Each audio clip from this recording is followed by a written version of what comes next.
Life could be stressful. Sometimes we can feel overwhelmed with our responsibilities.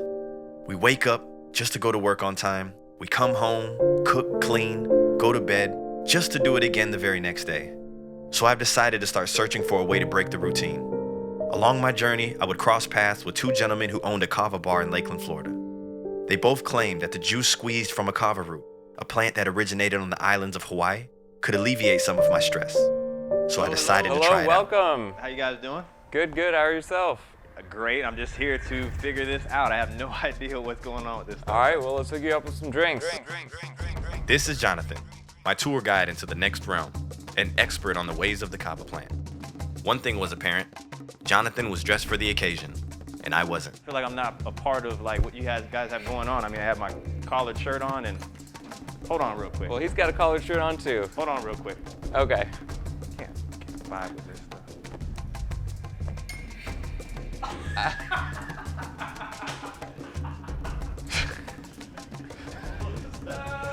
This is more like it.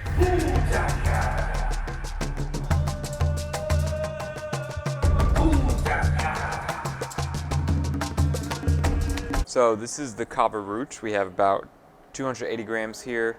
This is a Solomon Gold Kava root. I'm going to dump it here in this big bucket where I'm going to make all the Kava. I've got a big strainer here that I'm using.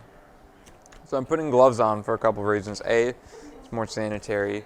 B, the Kava root on your hands is going to affect you a little bit, and it's going to be like topically relaxing. But you also just don't want to be getting your germs in there too. So it's mostly sanitary. And the third thing is they are heat resistant to some extent. So it allows me to get my hands in hotter water without burning myself. So we're using 150 degree water, which is the breaking point for Kava, essentially. We're like 149, so we want to be at 150 or just under to get the maximum heat extraction without the Kava lectins breaking down.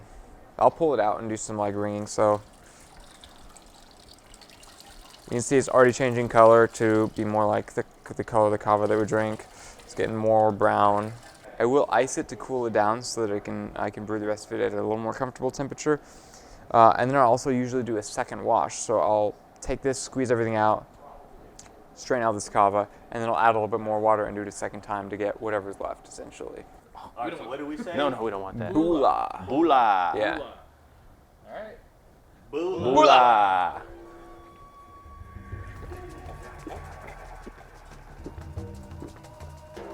Another one, sir. Another one? No, I'm joking. All right, well, let's hook you up with some drinks. This is a Solomon Gold Kava root. Of the main part of the root, the little new growth. So it's all the fresh growth, which makes it a little bit stronger. When first hearing about Kava, I thought when you drank it, you'd feel drunk or high. But I was in total control of my body and completely aware of my surroundings. All I could describe was the feeling of being relaxed, happiness, and worry-free.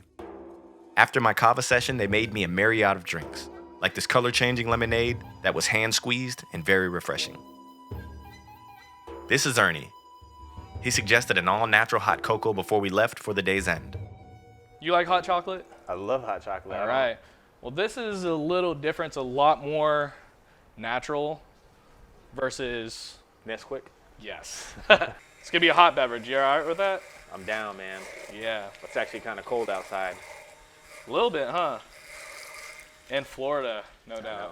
Melted down cacao paste, cacao chunks. Gonna add some cayenne if you're okay with that. Sure. Make it a little spicy. Not really spicy, but helps elevate that flavor. And we're gonna add some cinnamon. You're not allergic, right? Nope. There you go. Only to cinnamon and no, I'm playing. Whoa. Bula. Bula. We'll do it. Bula. You know?